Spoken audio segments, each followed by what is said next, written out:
Баян Хонгорсмын 10 дугаар цэцэрлэгийн 2024 оны хагас жилийн ажлын тайланг та бүхэнд хүргэж байна. Тус цэцэрлэг нь 2024 оны гүйцэтгэлийн төлөвлөгөөнд 59 арга хэмжээ төлөвлөж 97.1%-тай хэрэгжсэн. Аймгийн 2024 оны хөгжлийн төлөвлөгөөний хэрэгжилт 95.5%-тай биелэгдсэн. 7 чиглэлийн ажил арга хэмжээний хүрээнд дараах ажлуудыг хийж гүйцэтгсэн. Үүнд сургалтын хөтөлбөрийг хэрэгжүүлэх ажлын хүрээнд сургалтын хөтөлбөрийг сайжруулах төсөлд суурилсан хөтөлбөрийг аюулгүй амьдрах ухаан бага насны хүүхдийг хүчирхийллээс хамгаалах эрүүл мэндийн агуулгыг уялдуулан 3 улирлаар төлөвлөн боловсруулж зохион байгуулсан. Аюулгүй амьдрах ухааны сургалтын агуулгыг хэрэгжүүлэх төвийн тохижилтыг сайжруулан хэрэглэгдэх хүний баяжилтыг нэмэгдүүлсэн. Багшийн бүтээлийн санг бүрдүүлэх гарын авлага бэлдсэн.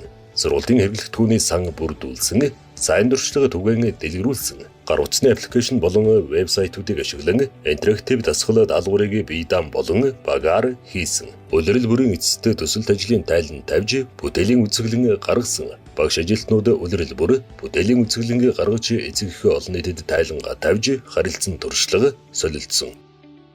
Хүүхэд хөгжил хамгааллын чиглэлээр Movie Maker PowerPoint програмуудыг ашиглан захим хичээл бэлдсэн. Хүүхдүүдийн насны онцлогт тохирсон захим хичээлийг суралцсан чиглэлүүдийн дагуу бэлтгэсэн. Хүүхдийн хөгжлийг дэмжсэн сургалтын материаллаг болон үеийн орчин бүрдүүлсэн. Хэл заслын ном гарын авлагын аргачлалыг сургалтын хөтөлбөрт тусган хүүхдийн хэл ярианы хөгжлийг дэмжсэн. Улирал бүрийн төгсгөлд эцэгхэд хүүхдийн хөгжил чадварын агцын тайлан тавьж сэтгэл ханамжийн судалгааг авсан. Хөдөлгөөн эрүүл мэндийн чиглэлээр спорт өдрөлгийг зориулалтын талбайд зохион байгуулж, эцэг эхийг хамруулсан. 5 настай 67 хүүхдийн тайланг зохион байгуулж, ерөнхий боловсролын сургуульд амжилттай бэлтгэсэн. Хүүхдийн бүтээлийн үзэсгэлэнг улирал бүрийн төгсгөлд гаргасан.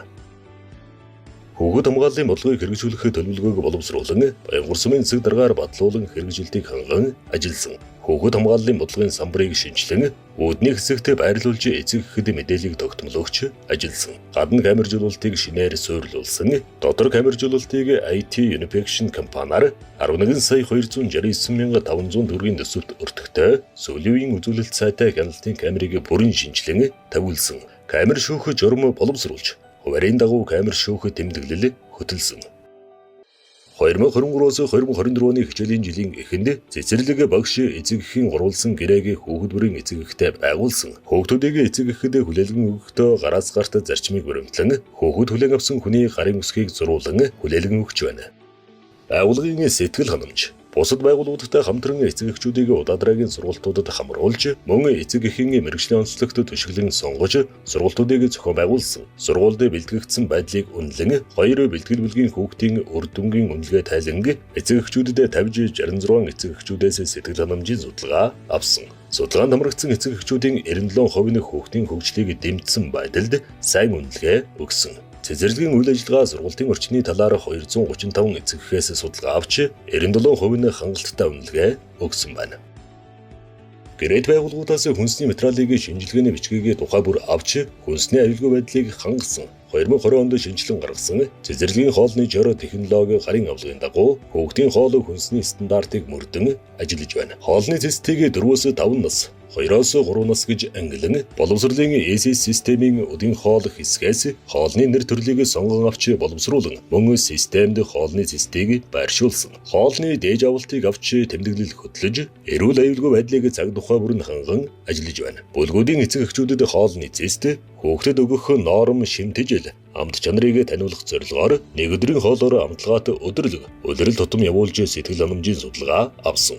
Ажлын хэсэг галдгооны нөхцөл байдлын үнэлгээ хийж, эрсдлийг тодорхойлон эрсдэл өндөртэй 3 асуудлыг шийдсэн.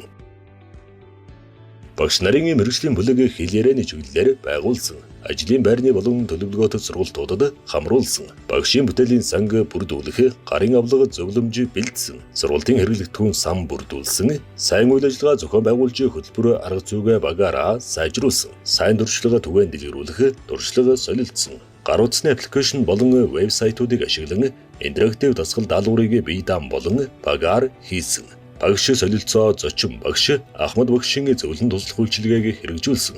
Улирал бүрийн эцэст төсөлтөд ажлын тайлан тавьж, бүтээлийн үзэсгэлэнгийг гаргах зэргээр багшийн хөгжилд дэмжлэг үзүүлсэн.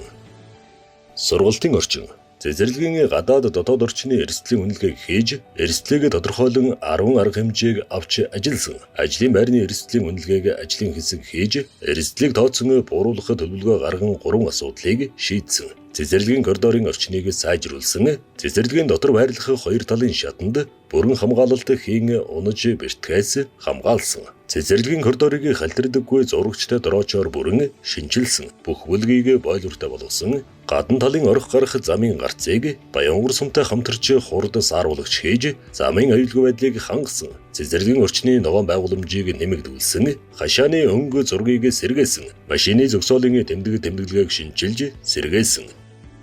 Удирдлагын манлайлал, менежментийн чиг үүрэг арга барилыг хэрэгжүүлсэн. Бусад байгууллага олон нийттэй хамтарч ажилласан. Хамт олныг идэвхжүүлэх бүтээлч санаачлагыг дэмжиж хөгжүүлсэн. Мэдлэг туршлагаа бусадтай хуваалцсан. Онцгой байдлын газартай хамтран төлөвлөгөөтэй ажиллаж, багш ажилтныг сургалтанд хамруулах бэлэн байдлыг хангуулсан. Шилэн дансны мэдээллийг хуулийн хугацаанд нь тогтмол байршуулах, төсвийн гүйцэтгэлийн мэдээ санхүүгийн тайланг цаг тухай бүрдэн гарган, холбогдох байгууллагаар хянуулан шилэн дансанд байршуулахад хяналт тавьж ажилласан. 2023 оны санхүүгийн баримтыг төрийн аудит дотоод хяналт шалгалтаар оруулсан бөгөөд зөрчил дутагдaltaгүй санал дүгнэлтгүй гарсан. Байгууллагын онцлог брэнд ажил. Дэлхийн гэр бүлийн өдрийг багш ажилтны гэр бүлтэй хамтран тэмдэглэдэг. Төвхөн хөгжлийн танхим байгуулж тохижуулсан. Ёс заншлын өрөөгөө байгуулан тохижуулж, ардын уламжлал өв соёлыг хүүхдүүдэд эзэмшүүлдэг. Бусад цэцэрлэгийн хамтын ажиллагаагаар сургалтын орчин бүрдүүлэх сан бүрдүүлдэг. Эко сургууль цэцэрлэг төсөл хэрэгжүүлж, хүрэл гэрээг авсан. Баялаг банк ажилуулж хуримтлалын сан үүсгэж, багш ажилчдыг аялал жуулчлалд хамруулах, нийгмийн асуудлыг шийдвэрлэхэд зориулсан. Энэхүү тус байгууллагын гүйцэтгэлийн үнэлгээ 2023 онд улсын дундаж 90.22, аймгийн дундаж 90.25, байгууллага 90.4 байсан бол 2024 онд улсын дундаж 85.61, аймгийн дундаж 84, байгууллага 92.3%-тай үнэлэгдэж байна.